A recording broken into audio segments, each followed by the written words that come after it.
Tai sveiki visi, mes esame vėl su gerbiamu Albinu ant ledo.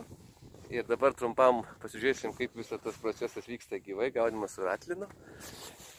Tada, Albina, jeigu galima plačiau, smulkiau apie visą gaudymą ratlinu ir kokį būtent judesį reikia daryti, kad norint suvilioti plėšrūną, lydeką konkrečiai.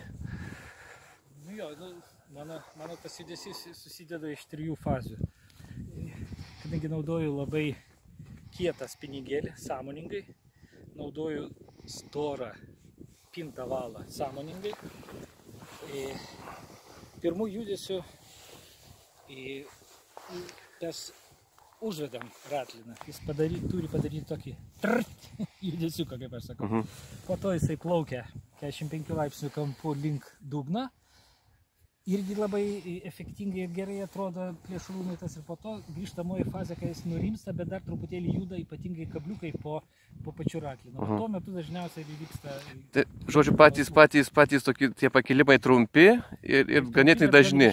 Ranka turi jausti užsivedimą. Va, tas judesys, kaip aš vadinu, trtis, turi pajusti ranką. Va, aš jaučiu, trtis tikrai užsivedė. Reiškia, ir kabliukai neužsimetė, ir jokių žolių jis nepasikabinės, jis funkcionuoja tas ratliniukas taip, kaip turi būti. Va, ir kantrybė. Ir sakėt, kad pauzės tai 3-2 sekundės, ne ilgiau.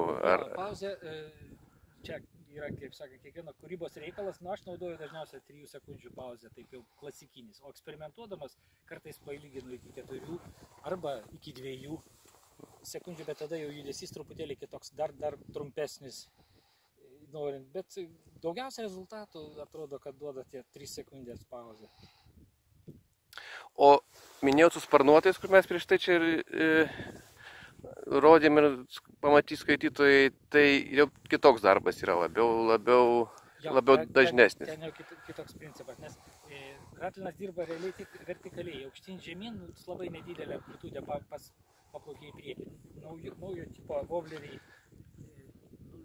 Izumi firma Latvijos gamina, yra įtaisyti per matomą organinio stiklo sparneliai, tokie, kurie leidžia didelių diapazonų plaukti.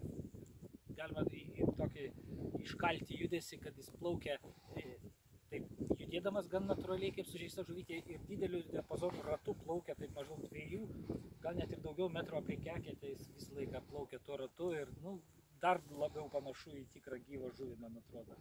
Ir paskutiniai rezultatai tai kaip ir geresni dabar su tais sparneliais, sparneliniai. Gerai, tai dėkui jums, dabar bandysim kažką sugauti, vėliau grįžim.